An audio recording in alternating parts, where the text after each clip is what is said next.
feel a particular sense of belonging in one group more than another? It's possible, but we haven't given much thought to either of these things throughout your life. But as much as our identities are our own sense of self, it may surprise you to know that it often has as much to do with you as it does with other people. In the process of developing our individuals or collective identities, we tend to rely heavily on social categories, which are the social groups that people are placed based on characteristics such as race, gender, or identity. These social groupings helps us make determinations quickly about others and ourselves, which allows us to form a general conclusion about others.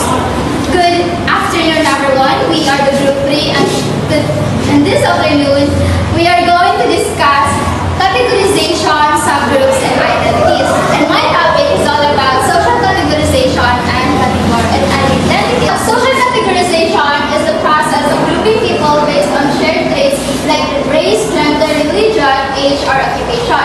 It simplifies social interactions that can lead to stereotypes and biases. So, social categorization is a method process we use to organize people into groups based on certain characteristics they share. It helps us make sense of ourselves because we interact with so many different people in our lives. So, by grouping people in categories, we can quickly understand how to relate to them. So, we have here 4 examples of social categorization. First is race or ethnicity. These are, for example, Asian, African, or Caucasian.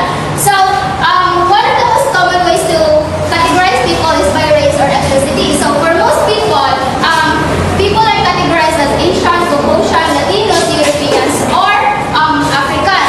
So for example, in many countries, people are categorized as what they have, what ethnicity or race they have. So, based on their ancestry or physical appearance. So, in the Philippines, people might be categorized as Ilocano, Visayan, or Tagalog based on their ethnic background or the language they speak. So, while this helps people identify with their cultural roots, it can also lead to stereotyping. For instance, some people may assume that all Asians are good at math, or that all African Americans are good at sports. These stereotypes are harmful because they reduce individuals to a single characteristics, which isn't fair. So second is social class. So social class, for example, these are the upper class, middle class, and lower class. So social class, this is a way of grouping people based on how much money they have, what jobs they do, and how powerful they are. So for example, sa upper class, these are the people who are very powerful and very rich. So middle class, these are the people who earn enough to live comfortably, like small business owners or small managers. And then lower class, these are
Categorization Theory, or the SCT, developed by John Turner and his colleagues.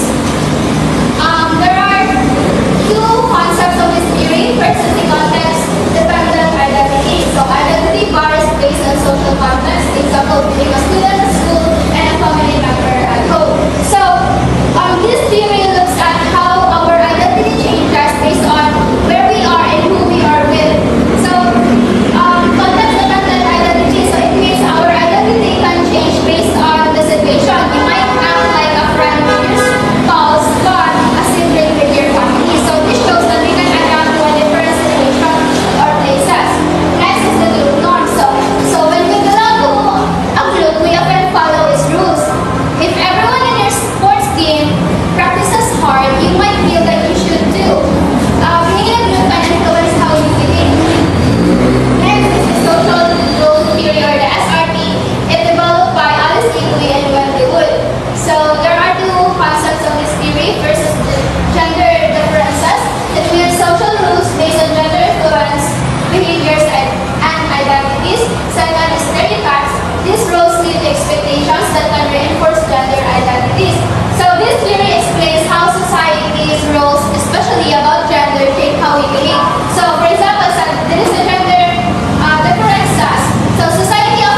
awareness. When people understand the problems caused by stereotypes, biases, and intersectionality, they can begin to make changes. We also need to create more chances for people from different groups to connect and work together. So this way they can build a world where people are valued for who they are, not just for the groups they belong to.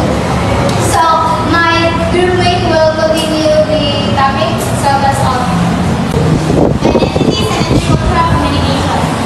Intercultural communication is the people from different cultures share ideas, feelings, and information with each other. Since cultures have different language, traditions, and ways of thinking, intercultural communication helps us understand and connect despite of these differences.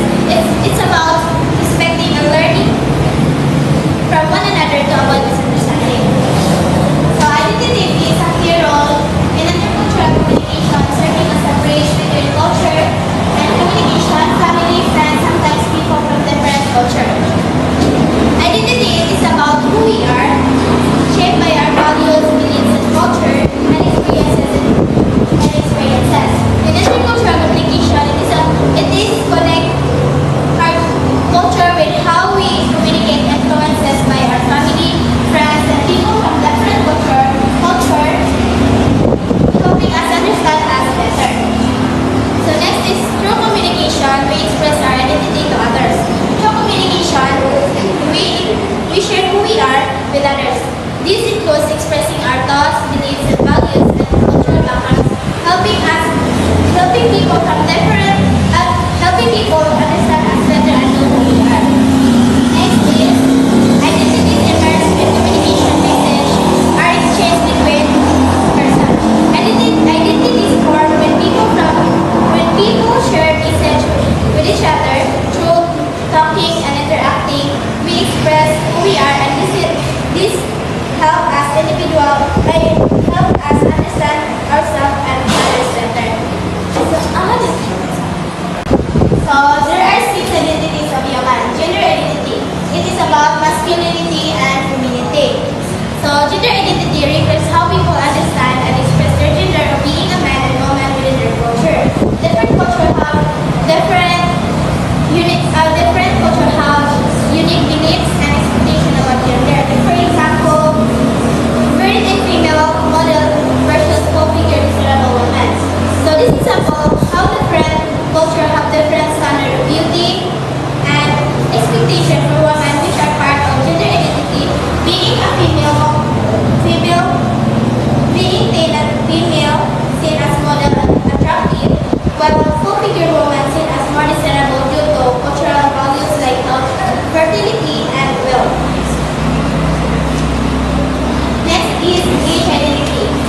Age identity in traditional stages, children, adults, and elders to elders. Widely distinguishes 5 generational age identities: childhood, young, adulthood, midlife, and old age.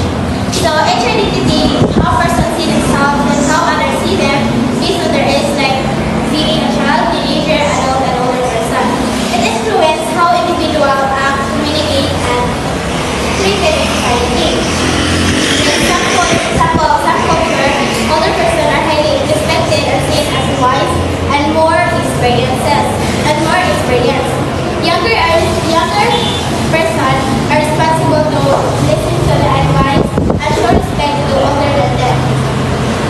So next is racial identity. Racial identity is how person identified based on their race, which often linked to physical characteristics like skin color, facial features, or hair type. So white and black are constructed in social and historical context. So we can identify of a person of being white or black. Being white and black are not just based on physical appearance, but are socially and historically constructed. Being white has been linked to privilege, power, and dominance, while black has been associated with marginalization, oppression, and discrimination.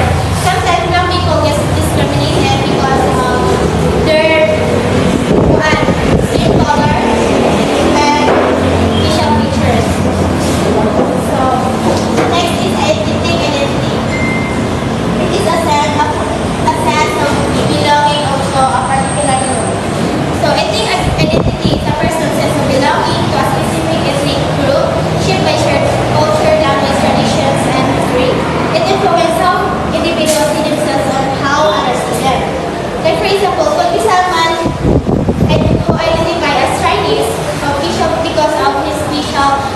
cultures, language and traditions, and celebrating Chinese New Year to connect people and to connect their ethnic group. So next is physical ability identity. Physical identity ability is how person see themselves based on their physical abilities and disabilities. So a focus on rehabilitation and physical changes. Focusing on rehabilitation and physical changes means helping someone to improve or adjust their physical abilities, especially after an injury or illness.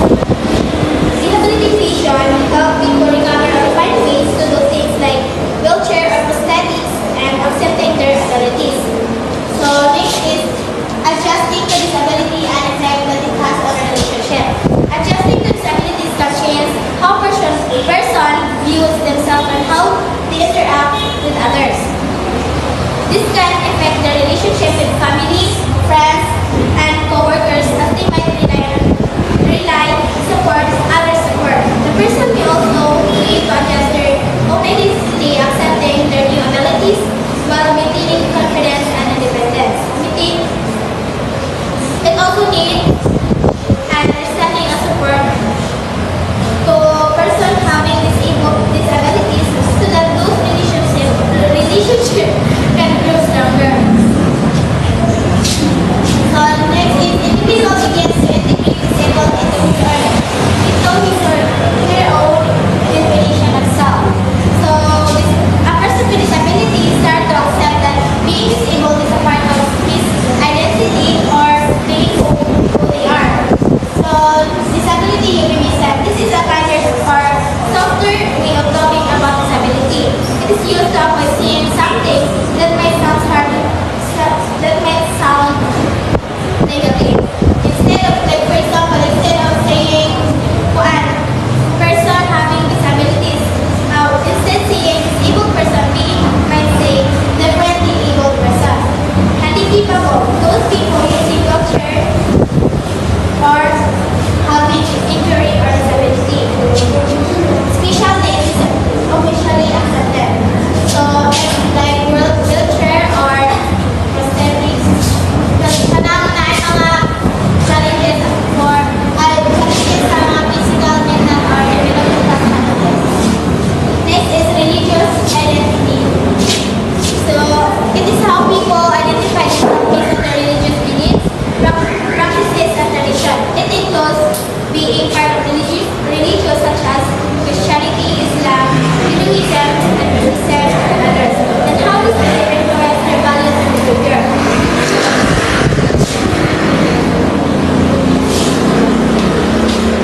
So traditionally, religious identity is traditionally considered to be a private issue, and there is a separation of church and state. What a person believes and practices in their religion is usually seen as private or personal. Respecting individual religions to avoid conflict because we have different religions and beliefs. The separation of church and state exists to keep government fair and neutral by not supporting one religion over another. The government allows everyone to practice religion freely without judgment. Like for example, the Intercultural or Muslim. So some religions communicate and mark the religious differences through their dresses. So like for example, Islam. Many Muslims wear the hijab as a way to express their religious identity and commitment to their faith. So other religions do not mark their paper through their clothes. Like for example, Christianity and Buddhism. They don't have strict universal dress code like others. Next is multicultural identity. And it is a person belong to or connect with more than one culture. Like for example, someone with a Filipino father or an American mother, they might celebrate both Filipino and than American culture. This makes Filipino blending their identity into culture and their daily life.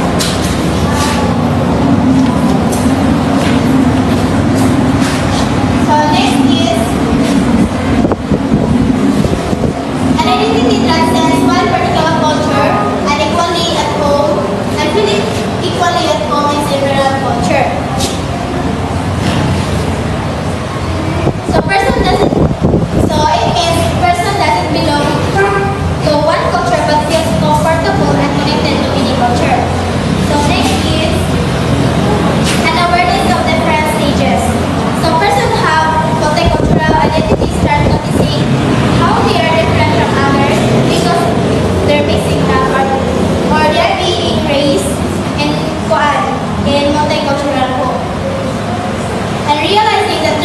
preferences, traditions, or way of thinking might not match just one culture.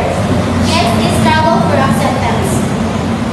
Person have multicultural identity might find it hard to fit in because other than fully accept their mix of cultures, they might feel left out or misunderstood. Next is self-acceptance and assertion. A person accepts and feels proud of their mixed cultures. They confidently show who they are and don't try to hide or change their identity to fit in a certain environment or community. So those are 6 identities of human. So why does people prejudice? So let us know first what is prejudice. So prejudice is a founded attitude towards an outgroup based on comparison with past groups. So prejudice is having negative thought or opinion without knowing them because of their race and backgrounds. This can hurt someone's sense of identity. So people can be prejudiced because of their lack of understanding and exposure, or maybe they are being taught or imitate the wrongdoings of others. So that they might just become people they might judge people based on their skin color, hair, and other physical characteristics. It is important to learn and understand people who are different from us to reduce prejudice and have respect for each other. So next is tokenism. It's a kind of prejudice shown by people who do not admit that they are prejudiced. So people like they're being fair by adding people from different culture just to look good. They might hire one person from different culture but they don't really treat them equally or care. They don't give the person same as other opportunities or respect. They just want to look diverse but they don't actually support or treat equally the employee. Discrimination. The resulting behavior of a negative attitude towards an outgroup, ethnicity, gender, age, and other characteristics. It is someone is treated unfairly because of their race, gender, age. It happens when people are not given the same rights and opportunities as others. And for example, a person ignored or rejected a job interview because of his age and assuming that they are not capable of reasonable work effort. When we talk about intercultural communication, we often think about people from different countries or ethnic backgrounds talking to each other. But it's important to also think about subgroups that exist within larger cultures. Subgroups are smaller groups that form within culture, and people in these subgroups communicate in their own ways. This report explains how subgroups membership and identity affect communication between people from different cultures. So what is subgroup? A subgroup is a smaller group within a larger culture that shares common interest, characteristics, or rules. For example, a larger culture could be a country like the US, but within that country, there are smaller groups such as professions, for example, doctors, teachers, and artists, and hobbies, for example, is games, athletes, musicians, and social groups is example, LGBT and communities and youth camp. And religious groups, example, Catholic, Muslims, and Hindus. Each subgroup has its own way of thinking, acting, and communicating. Even though these subgroups belong to the same country or culture, they might talk and think in ways that are different from larger culture. Subgroup activity.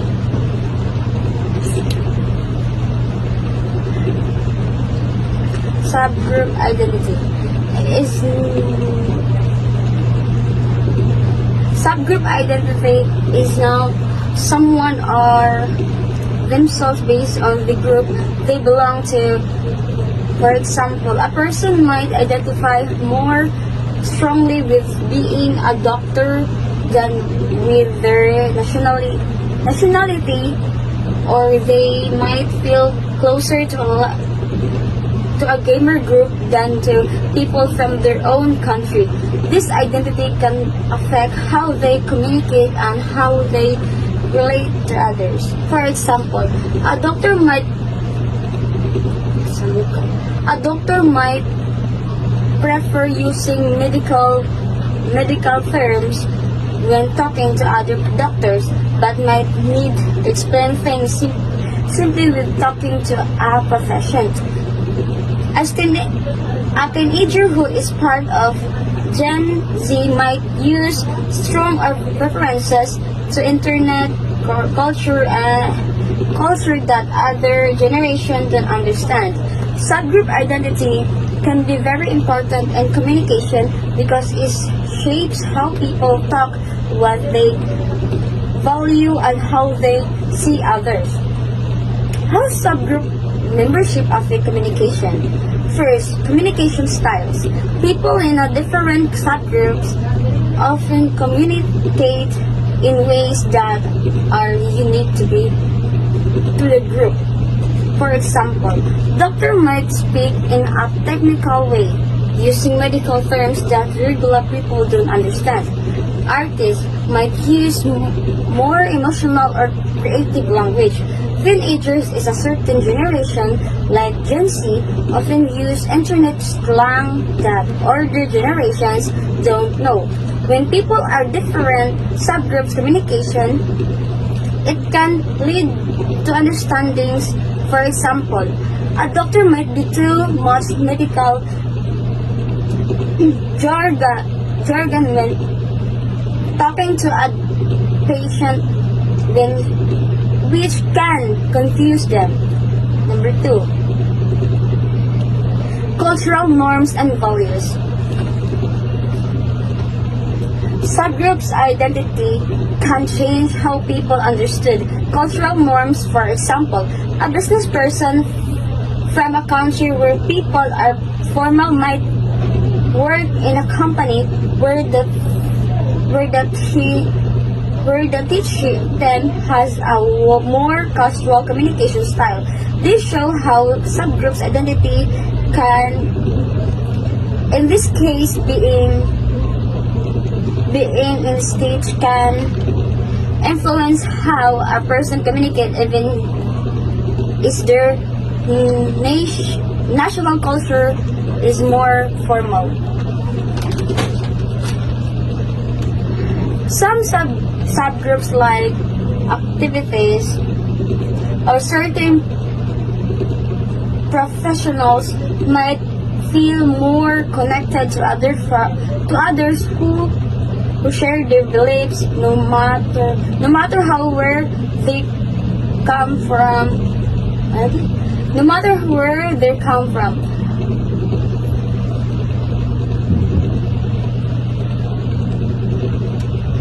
Affirming activities from one country might closer to a feminist from another country than to a person from their own country who doesn't share their views.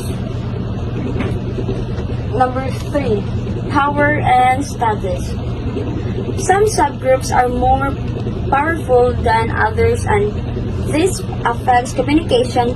For example, in a workplace, executives or manager might have more power in conversation, while workers from lower positions might not speak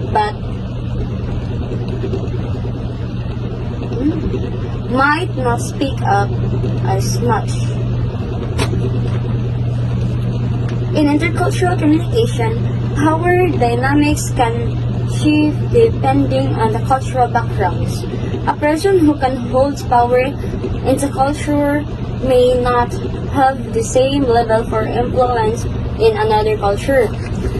These power differences can influence how people communicate with each other. If one subgroup feels they have more power, they may dominate dominate the conversation, making it harder for others to participate. Number 4, language and symbols. Different subgroups often have their own language, symbols like coding, bug, or debugging that other people don't understand by being gamers. When people from different subgroups talk, these specialized terms can create confusion, especially if the other person doesn't belong to the same group. Example, doctors and patients from different culture. An example of how subgroup membership affects communication can be seen in the relationship between doctors and patients from different culture. Doctors belong to the professional subgroup with specialized knowledge, but they often need to communicate with patients who may not understand medical terms.